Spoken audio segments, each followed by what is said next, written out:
জবের ক্ষেত্রে কিংবা লাইফের যে কোনো একটা গুরুত্বপূর্ণ কাজে আমাদেরকে অনেক সময় আমাদের ফাইল বা ডকুমেন্ট বা আমাদের ছবিকে পিডিএফ থেকে জেপিজি করতে হয়।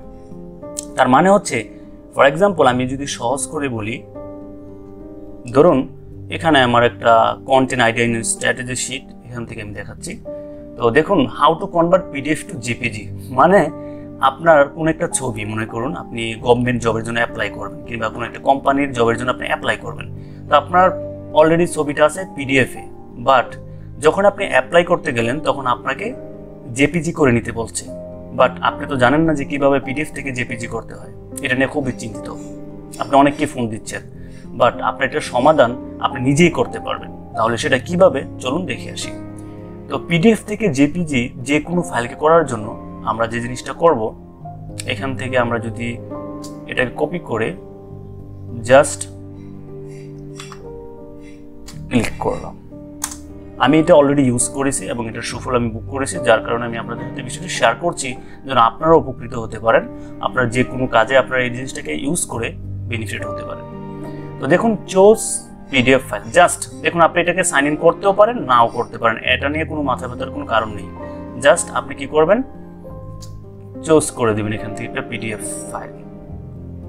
ফর এক্সাম্পল আমি কভার লেটার দিয়ে দিলাম, এটা কিন্তু পিডিএফ যেটা আমি এখন দিয়েছি, দেখুন কভার লেটার পিডিএফ, ঠিক আছে। কি বলেছে, অ্যাপ্লাই চেঞ্জ। এখন দেখুন এখানে কয়টা বলেছে, ওয়েব কোয়ালিটি, স্ক্রিন কোয়ালিটি, অনেকগুলো বলেছে। এটা হচ্ছে প্রো, বাট যেভাবে আছে ঠিক এভাবেই শুধু অ্যাপ্লাই চেঞ্জে ক্লিক করে দেবেন। তবে অবশ্যই এখানে কিন্তু লিমিটেশন আছে। এখন দেখুন আমার ফাইলটা কিন্তু জেপিজি হয়ে গেছে, প্রথম কিন্তু পিডিএফ ছিল, এখন জাস্ট ডাউনলোড। দেখুন কভার লেটার জেপিজি, বাট আমি কিন্তু আমার কভার লেটারটি কিন্তু আমি কিসে পেয়েছিলাম দেখাচ্ছি। আমি আমার কভার লেটারটি, কভার লেটার, আচ্ছা এটা হয়তো অন্য কোথাও থেকে দেখিয়েছি। আচ্ছা যাই হোক, এই প্রসেসটা কিন্তু সেম। জাস্ট আমি এখানে ফাইলটা আপলোড করে দিই, প্রসেসটা করে জাস্ট আমি এটা কি করে দিলাম, জেপিজি করে দিলাম। দেখুন এটা আমার জেপিজি হয়ে গেছে। তো এখন আমি এটা চাইলে কি করতে পারবো, আমার সেই জবের জন্য আমি অ্যাপ্লাই করতে পারবো। এখন কথা হচ্ছে, আমি তো পিডিএফ থেকে জেপিজি করলাম, ঠিক আছে, বাট আরেকটা প্রবলেম হয় যে আমার ফাইলটার সাইজটা কমাতে হবে।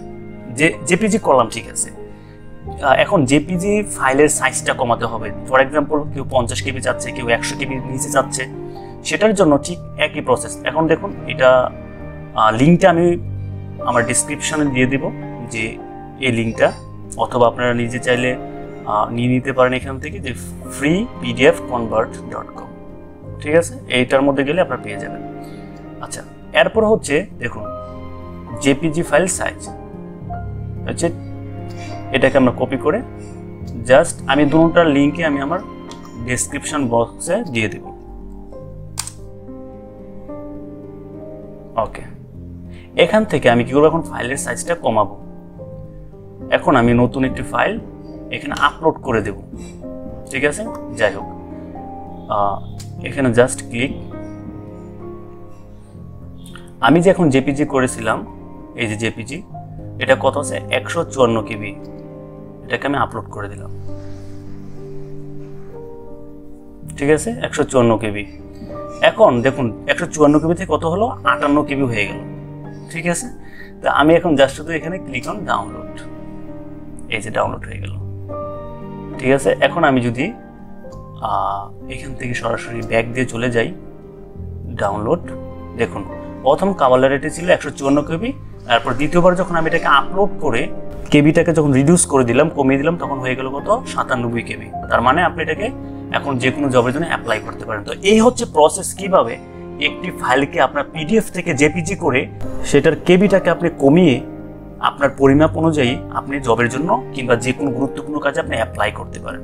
ভিডিওটি যদি আপনার কাছে ভালো লেগে থাকে অবশ্যই কমেন্ট করে জানাবেন, এবং এরকম ইন্টারেস্টিং ভিডিও নিয়ে আমরা প্রতিনিয়ত আবারও দেখা হবে। Wish you all the best.